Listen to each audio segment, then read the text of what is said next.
kita cek semua mana yang bermasalah gitu ya. Jika misalkan kita udah ketemu, wah ternyata masalahnya ini di bimetalnya, nah kita tidak perlu mengganti si heater ini. Namun alangkah baiknya kita tetap mengecek secara keseluruhan dari mulai pengukuran, kita cek juga kondisi fisiknya. Ya walaupun diukur masih bagus, tapi glassnya ini atau kacanya ini sudah pecah, itu udah mulai bahaya ya, karena bisa mengalirkan betul arus listrik ya? Bisa mengalirkan arus listrik atau bisa mengalirkan panas, sehingga jika lilitan yang ada di dalam glass ini bersentuhan dengan bagian bodi si kulkas, itu akan meleleh. Gitu ya. Nanti saya dan Pak Ari akan berkolaborasi ya. Pak Ari yang ahlinya dalam mengajar teknik mesin pendingin, dan saya insya Allah saya akan mengajarkan juga bagaimana teknik digital marketingnya ya. Di situ insya Allah banyak ilmu yang bermanfaat ya, untuk istilahnya mengejar cita-cita Anda supaya bebas finansial gitu. Yang saya pegang saat ini adalah namanya heater ya Pak Ari. Iya betul.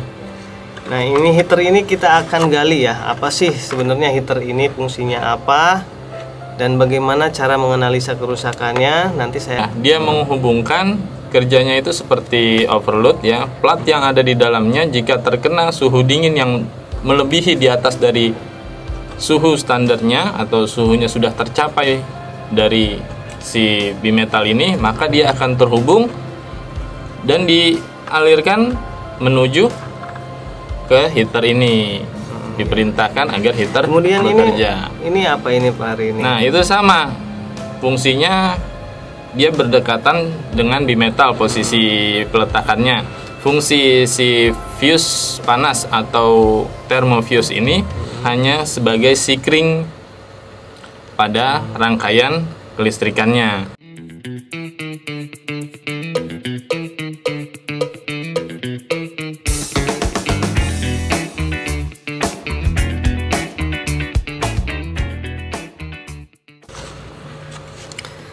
Assalamualaikum warahmatullahi wabarakatuh.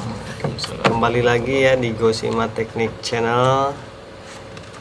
Perkenalkan, saya adalah Iman Panji, biasa dipanggil Kang Panji ya. Dan di samping saya yang sudah tidak asing lagi, Pak Ari. Beliau adalah trainer di Gosima Teknik ya, dengan segala pengalamannya di bidang teknik mesin pendingin. Beliau sudah berpengalaman dalam mengajar kursus-kursus teknik pendingin ya. Kemudian beliau juga selain jadi trainer, beliau juga adalah praktisi di bidang mesin pendingin ya. Jadi untuk materi-materinya insya Allah sangat detail sekali ya di Gosima Teknik ini. Materinya itu dari mulai pengukuran, analisa segala macam, itu Pak Ari memang ahlinya ya. Nah di sini saya yang berusaha mempersatukan ya, bagaimana caranya supaya semuanya bisa berkembang agar terbangun sebuah channel.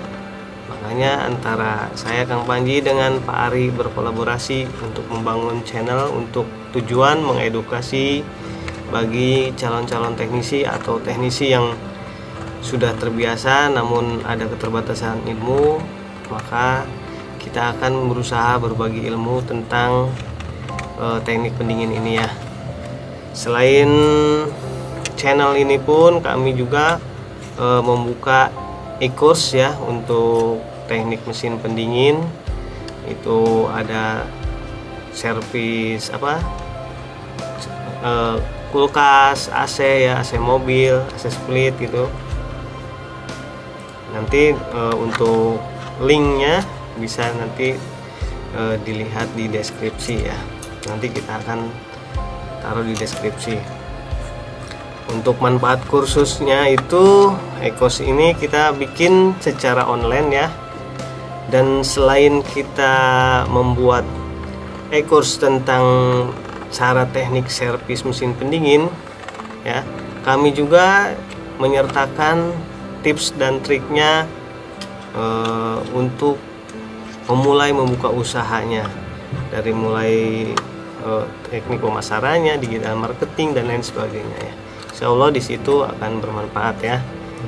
Nanti di e-course itu pun saya dan Pak Ari akan berkolaborasi. Kebetulan background saya adalah digital marketing ya. Background saya IT dan ekonomi ya. Saya kuliah dulu di 2 kampus, yaitu teknik informatika dan ekonomi ya, akuntansi. Nah di 2 fakultas itu saya dapat pengalaman ya, dapat insight bahwa untuk zaman sekarang mengikuti teknologi, maka kita harus menggunakan apapun itu dengan digital marketing ya. Dan untuk secara ekonominya nanti saya akan menjelaskan juga teknik-teknik pemasarannya ya. Begitu. Nah, yang saya pegang saat ini adalah namanya heater ya Pak Ari. Iya, betul. Nah, ini heater ini kita akan gali ya. Apa sih sebenarnya heater ini, fungsinya apa, dan bagaimana cara menganalisa kerusakannya. Nanti saya akan coba tanya-tanya.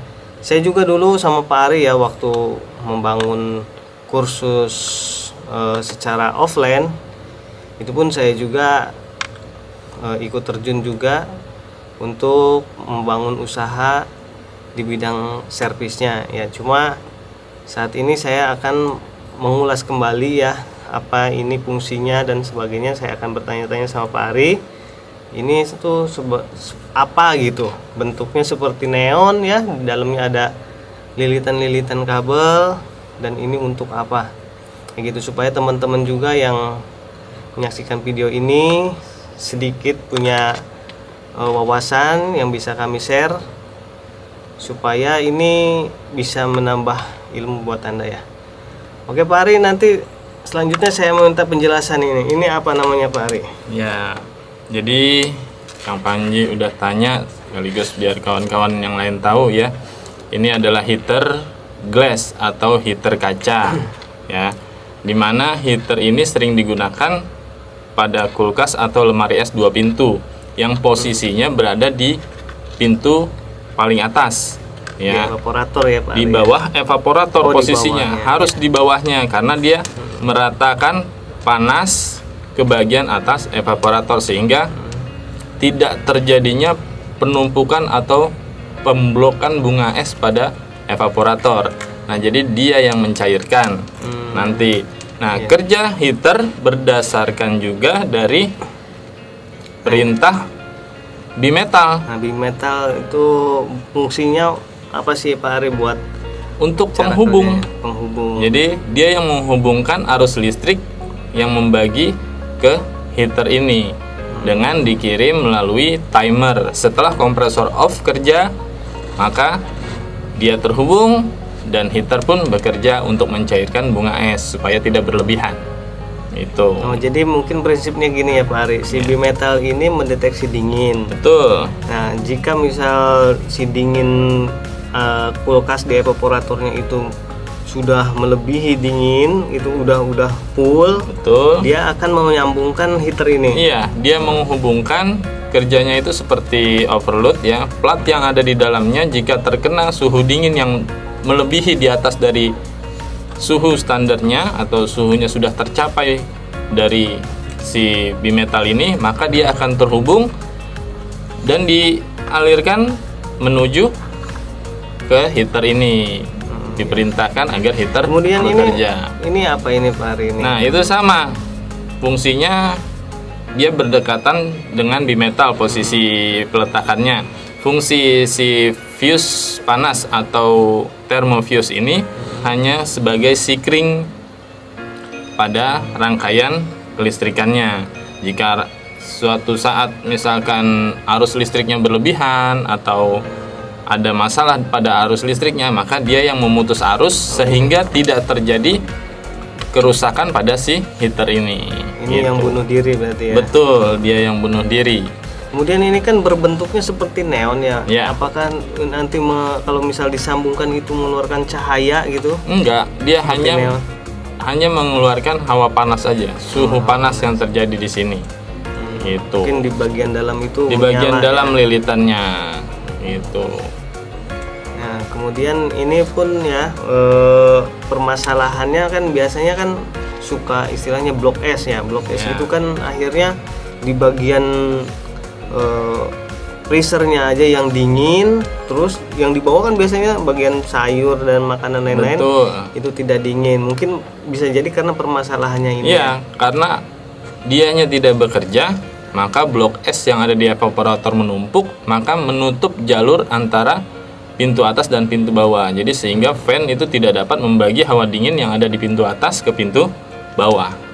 Seperti itu. Iya. Nah, untuk heater ini juga, ini harganya mahal nggak sih Pak Ari kalau untuk heater ini? Tergolong murah ya, karena tidak sampai ratusan ribu, hanya puluhan ribu. Kalau untuk ukuran yang 12 in ini berkisar antara 30 sampai 40 ribu aja. Nah, untuk masing-masing tipe kulkas, merek kulkas itu berbeda-beda atau sama? Hanya Universal? ukurannya. Ukurannya ukuran. biasanya dia mempengaruhi posisi Panjang lebarnya. panjang lebarnya dari si Dari si evap evaporator, wah. gitu. Makanya kita harus mengganti sesuai dengan ukuran bawaan pabriknya. Misalkan bawaan pabriknya 12 in ya, kita harus gantinya yang 12 in ya. Gitu. Kalau untuk memastikan bahwa ini kan ada terhubung antara tiga ini ya. Ya. Ada fuse, ada bimetal, ada Dan heater.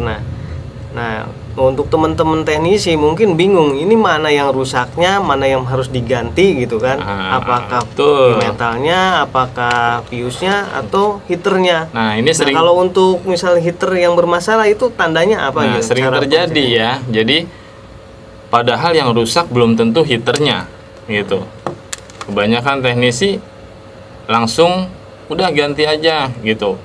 Nah, kita belum tentu mengganti suatu komponen yang belum jelas atau belum pasti dia rusak atau tidaknya. Makanya kita harus cek satu persatu dari mulai timer ya yang berkaitan dengan proses pemanasan ini, dari mulai timer, terus bimetal, fuse panas atau thermofuse, itu kita cek semua mana yang bermasalah gitu ya. Jika misalkan kita udah ketemu, wah ternyata masalahnya ini di bimetalnya, nah kita tidak perlu mengganti si heater ini. Namun alangkah baiknya kita tetap mengecek secara keseluruhan dari mulai pengukuran, kita cek juga kondisi fisiknya ya. Walaupun diukur masih bagus, tapi glassnya ini atau kacanya ini sudah pecah, itu udah mulai bahaya ya, karena bisa mengalirkan betul arus listrik ya. Bisa mengalirkan arus listrik atau bisa mengalirkan panas, sehingga jika lilitan yang ada di dalam glass ini bersentuhan dengan bagian bodi si kulkas, itu akan meleleh. Itu. Ya, saya juga pernah menemukan kasus ini tuh apa namanya, si bagian bodi itu sampai meleleh gitu, karena diakibatkan heater ini. Nah, itu permasalahannya biasanya rusaknya di mana gitu? Nah, kerusakan yang seperti itu, misalkan kita lihat dari glassnya masih bagus, tapi kok bisa meleleh sih gitu. Nah, kita cek yang pertama itu melelehnya itu bukan ini sih sebenarnya. Jadi si bodi kulkasnya. Si bodinya, iya, si bodi bagian plastiknya itu kok meleleh gitu. Kerusakannya itu si glassnya bagus atau si heaternya ini bagus padahal gitu kan, kerjanya itu bagus. Nah, kita lihat dari komponen sebelum si heaternya ini apa sih? Oh, ternyata bimetal gitu. Pas kita lihat bimetal itu tidak mau memutus kembali arus listrik ya, hubungan arus listrik kepada heater, sehingga dia kerjanya terhubung terus. Maka si heater ini tidak mau berhenti atau tidak stop kerjanya, makanya panasnya akan berlebihan dan akan menyebabkan leleh pada bagian bodinya. Mungkin untuk teman-teman yang belum tahu, ini heater ini ya hanya ada di kulkas 2 pintu ke atas ya. Kalau di 1 pintu itu kan dia pros ya, jadi dia menghasilkan salju langsung di bagian evaporatornya. Sedangkan yang 2 pintu itu saljunya itu di belakang casing ya. Nah, untuk supaya si salju itu nggak menutupi ruang sirkulasi ke bagian kulkas pendingin yang bawah itu ya harus memakai heater ini gitu. Dan satu lagi Kang Panji, ada 2 jenis heater ya. Ini jenis yang heater glass atau heater kaca. Ada lagi yang jenis heater evap yang bentuknya seperti pipa. Nah itu ya. Pipa evap. Nah itu ada juga. Kadang ada yang keliru. Ini dicari mana heaternya, nggak ada. Ternyata dia pakai jenis yang heater evap ya. Di dalam pipa itu heaternya terdapat. Ya, jadi posisi si heater evap itu menempel secara langsung pada bagian evap. Sekilas kita lihat seperti ini ya, bentuknya seperti apa, pipa evaporator. Pipa evaporator, betul. Jadi kita ngelihatnya, wah ini mah evap, padahal itu si heater ya. Jadi ada 2 jenis, jangan keliru.